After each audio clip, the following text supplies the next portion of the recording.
Good evening and welcome to the Channel's studios here in London with your international news around the world in 5. Survivors have told local media that 41 migrants have died in a shipwreck off the Italian island of Lampedusa. We arrived to the target, this iron boat, around 50, 70 persons. The rescue group, Doctors Without Borders, released a video of one of their vessels going to the aid of a boat loaded with migrants. Listen to me, okay? Is anyone in the water? A group of 4 people who survived the disaster told rescuers that they were on a boat that had set sail from Sfax in Tunisia and sank on its way to Italy. More than 1,800 people have lost their lives so far this year in the crossing from North Africa to Europe.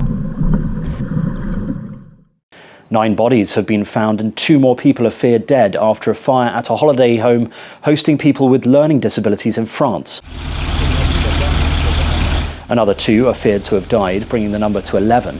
Nearly 80 firefighters were sent to the blaze in La Forge after emergency services were alerted at 6:30 a.m. local time on Wednesday.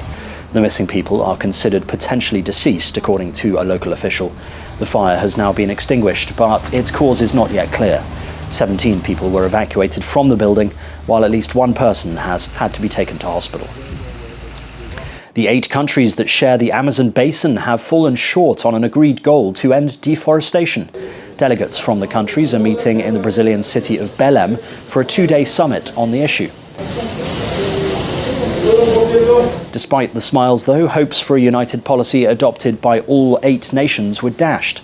A joint declaration created an alliance to combat deforestation, but left each country to pursue its own conservation goals.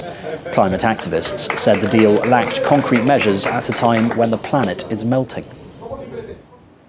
The president of the EU Commission, Ursula von der Leyen, says the EU will make at least 400 million euros accessible to Slovenia after floods during her visit to the country.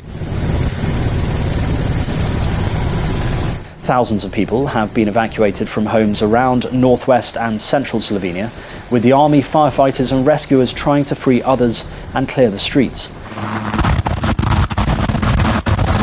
During her visit to the flood-affected area of Slovenia, von der Leyen saw the wreckage left behind by rain, flooding and mudslides, which have killed at least 6 people and affected tens of thousands of households. She said part of the problem was climate change and reiterated the need for collective efforts to combat its impact. It's so important to see firsthand and with my own eyes the massive impact of this disaster, and it was heartbreaking to see the devastation that the rain and the flooding and the mudslides have caused. We feel with the victims, we mourn those who lost their lives, but it was also heartwarming to see the enormous solidarity of people and their confidence and their courage. Police have clashed with protesters in Cape Town as an ongoing strike continues to disrupt life in South Africa's tourism capital.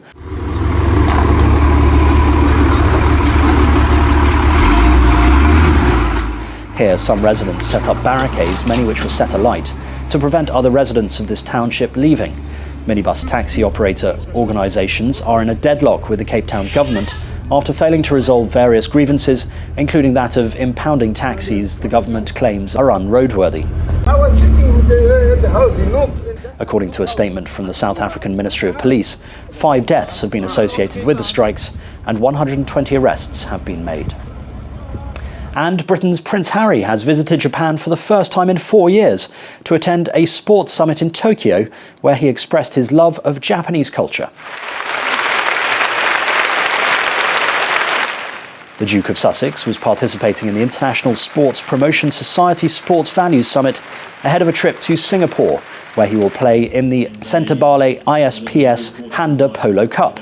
He took part in the Tokyo Summit along with polo player Nacho Figueiras and the former New Zealand All Black rugby player Dan Carter. And that's your international news around the world in 5. Now back to the Channel studios in Lagos.